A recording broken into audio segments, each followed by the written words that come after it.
রহমানের সঙ্গে বাংলাদেশের যে সম্পর্ক আর ভারতের যে সম্পর্ক রয়েছে সেই সম্পর্কের ক্ষেত্রে শেখ হাসিনা কি কোথাও গিয়ে একটা বাধা হয়ে দাঁড়াচ্ছে?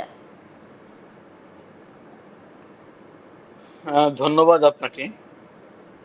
দেখুন, বাংলাদেশের সঙ্গে বাংলাদেশ এবং ভারতের সঙ্গে যে সম্পর্ক, দু দেশের আহ, যে সম্পর্ক, এটি তো নতুন কোনো সম্পর্ক নয়। এটি বাংলাদেশ ভারত সম্পর্ক রক্তের অক্ষরে লেখা এক ঐতিহাসিক সম্পর্ক। যে দেশটির সঙ্গে আহ, যে দেশটির জন্ম ইতিহাসের সঙ্গে ভারতবর্ষ সংযুক্ত, সম্পৃক্ত, সেই দেশের সঙ্গে ভারতের সুসম্পর্ক বা খারাপ সম্পর্ক যেটাই থাকুক না কেন, সেটি অবশ্যই আলোচনায় প্রাধান্য পাবে সবসময়, এটাই স্বাভাবিক। এবং আপনি যে প্রশ্নটি করেছেন যে শেখ হাসিনা ভারতে অবস্থান নেবার কারণে এই মুহূর্তে বাংলাদেশের সরকারের সঙ্গে ভারতের সম্পর্ক খারাপ হচ্ছে কি, দেখুন, আহ 2024 সালে বাংলাদেশে যে কথিত ছাত্র বিপ্লব, যে ছাত্র অভ্যুত্থানের কথাটি বলা হয়, সেই ছাত্র অভ্যুত্থান বা কথিত সেই বিপ্লবে মাধ্যমে কিন্তু শেখ হাসিনাকে দেশ ছাড়তে বাধ্য হতে হয় এবং তিনি ভারতবর্ষে আশ্রয় নেন। এবং তার পরবর্তীতে যে সরকার বাংলাদেশে গঠিত হয়, ডক্টর মোহাম্মদ ইউনূসের নেতৃত্বাধীন সরকার, সেই সরকারটি কিন্তু কোনোভাবেই শেখ হাসিনার এই ভারতে অবস্থানটাকে স্বাভাবিকভাবে নেয়নি। একইভাবে তার ধারাবাহিকতায় এখন যে সরকার বাংলাদেশে আছে, তারেক রহমানের নেতৃত্বাধীন বিএনপি এবং তাদের জোট সঙ্গীদের যে সরকার, সেই সরকারটিও ভারতে অবস্থানরত শেখ হাসিনার আর বিষয়ে ভারতের সঙ্গে একমত নয়। হুম। বিশেষ করে ভারতে বসে শেখ হাসিনা রাজনীতি করুক, এই জায়গাটিতে বাংলাদেশ সরকারের একটা আপত্তি আছে। কিন্তু ভারত বারবারই বলে আসছে যে বাংলাদেশের প্রধানমন্ত্রী হোক আর পৃথিবীর যে কোনো দেশের প্রধানমন্ত্রী হোক, সে যদি ভারতে আশ্রয় নিয়ে থাকে তাহলে তার যে স্বাধীনতা, তার যে অধিকার, সেটা ভারত সরকার বরাবরই দিয়ে থাকে। সেটা দালাই লামা থেকে শুরু করে আফগানিস্তানের হামিদ কারজাই পর্যন্ত যারাই ভারতবর্ষে অবস্থান নিয়েছেন, সবাইকেই তারা সেই সুযোগটা দিয়ে থাকে। আর বঙ্গবন্ধু কন্যা বা বাংলাদেশের সাবেক প্রধানমন্ত্রী শেখ হাসিনার সঙ্গে তো ভারতের একটা ঐতিহাসিক সম্পর্ক। হুম। এটি বাংলাদেশের মুক্তিযুদ্ধের মধ্য দিয়ে যে সম্পর্কটি তৈরি হয়েছিল। শেখ হাসিনাকে যে বর্তমান ক্ষমতাসীন সরকার, ভারতীয় জনতা পার্টি, তারাই ভালোবাসে তা নয়। ভারতবর্ষের সর্বদলীয় সরকার ব্যবস্থাই শেখ হাসিনাকে ভালোবাসে।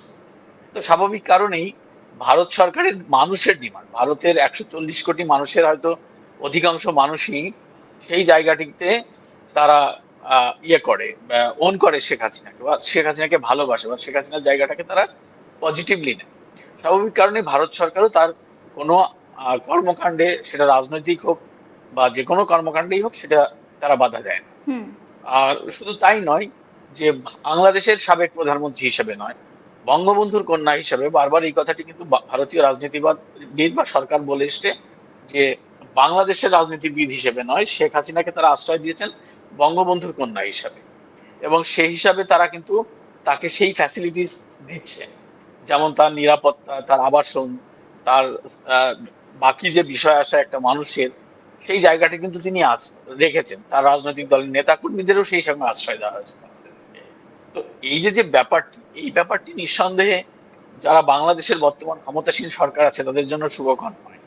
তো যে কারণে তারা চাইছে যে শেখ হাসিনাকে অন্তত ভারতে থাকতে দিতে তাদের আপত্তি নেই, বা তারা বলছে না। কিন্তু এই মুহূর্তে তাদের ডিমান্ড হচ্ছে ভারতে বসে শেখ হাসিনা যাতে রাজনীতিটা না করতে পারে। তো আপনার প্রশ্নের উত্তর শেষ করবো এই কথা বলি যে আসলে শেখ হাসিনা ইস্যুতে ভারতের সঙ্গে ভারতে বসে যদি শেখ হাসিনা তার কার্যকলাপ চালিয়ে যান, এটা কোথাও গিয়ে কি তারেক রহমান সরকারের কাছে একটা চাপের হবে? একদমই তাই। আমি সেটাই বলতে চাইছি যে যদি শেখ হাসিনা এই মুহূর্তে ভারতবর্ষে রাজনীতি করার সুযোগ পায়, এবং সে যে ফায়দাটা আসবে, তার এই রাজনৈতিক ফায়দাটা যেটা পাবে, সেটা অবশ্যই তারেক রহমানের বিরুদ্ধেই যাবে। তো স্বাভাবিক কারণে বাংলাদেশ সরকার চাইবে না যে ভারতের আশ্রয় থেকে শেখ হাসিনা রাজনীতি করুক। এবং সেই সুযোগ যদি ভারত দেয়, তাহলে ভারতের পাশে, মানে ভারতের সঙ্গে তারেক রহমানের সরকার সুসম্পর্ক। আমরা জানি খুব সম্প্রতি রয়ের তরফ থেকে ফারাক জৈন তিনি বাংলাদেশ সফর করেছিলেন এবং অগাস্টের 10 তারিখ এবং 4 সদস্যের প্রতিনিধি দল সেখানে গিয়েছিল। হঠাৎ করে এই মুহূর্তে দাঁড়িয়ে রয়ের কেন বাংলাদেশ সফরে যাওয়ার প্রয়োজন পড়ল? কারণ বেশ কিছু প্রশ্ন এক্ষেত্রে ঘুরপাক খাচ্ছে। আপনার ঠিক কি মনে হচ্ছে? আপনি যদি গোটা বিষয়টাকে ব্যাখ্যা করেন, কারণ শেখ হাসিনা তিনি ঘোষণা করেছেন অগাস্টের 5 তারিখ যে একেবারে ভারত থেকে প্রেস ব্রিফিংয়ের মাধ্যমে ডিসেম্বরে তিনি বাংলাদেশে ফিরছেন। তারপরে আমরা দেখলাম যে রয়ের সদস্যের বাংলাদেশ সফর।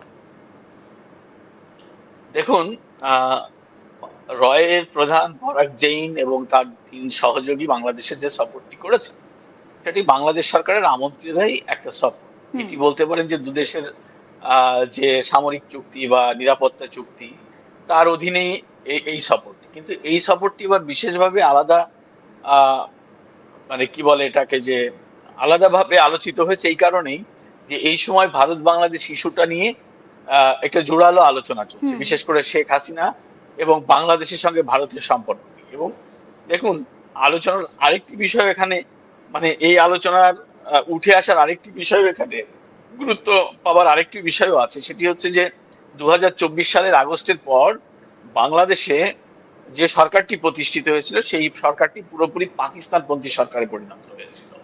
এবং তখন আমরা প্রতিদিনই কোনো না কোনো খবর পেতাম যে আইএসআই বা লস্কর ই তৈয়বা বা বড় বড় জঙ্গি সংগঠনের লোকজন নিয়মিত বাংলাদেশে আসছে, এবং সেটি ইউনূস সরকারের আমন্ত্রণে বা সে দেশের সেনাবাহিনীর আমন্ত্রণে।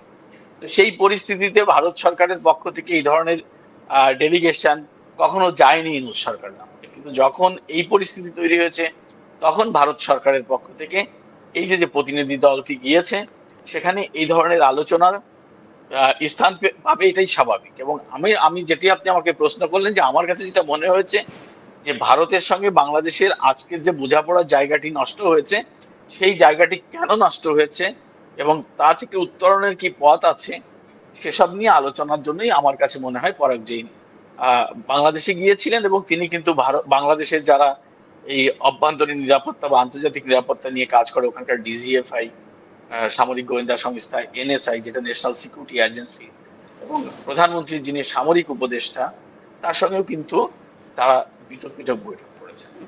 আমার যে প্রশ্নটা, দেখুন আমরা জানি যে র বিশেষ করে কোনো একটা জায়গায় যখন যায় সেই জায়গার নিরাপত্তা বিষয়টা, সীমান্ত বিষয়টা এবং সেখানে কোনো রকম কোনো জিহাদি কার্যকলাপ হচ্ছে কিনা সেই বিষয়টা দেখাশোনা করে। শেখ হাসিনা বর্তমানে ভারতে রয়েছেন, নয়াদিল্লির আশ্রয়ে রয়েছেন, আমরা প্রত্যেকে জানি। শেখ হাসিনার এই বাংলাদেশে ফেরত যাওয়া, এটা তো তারেক রহমানের কাছে একটা বড় আইনি লড়াই। অন্যদিকে ভারতের কাছে একদিকে আইনি লড়াই, একটা কূটনৈতিক লড়াই, পাশাপাশি শেখ হাসিনার ক্ষেত্রে নিরাপত্তার বিষয়টাও কিন্তু যথেষ্ট এখানে বড় হয়ে দেখা দিচ্ছে, তাই নয় কি? হ্যাঁ, নিশ্চয়ই। দেখুন,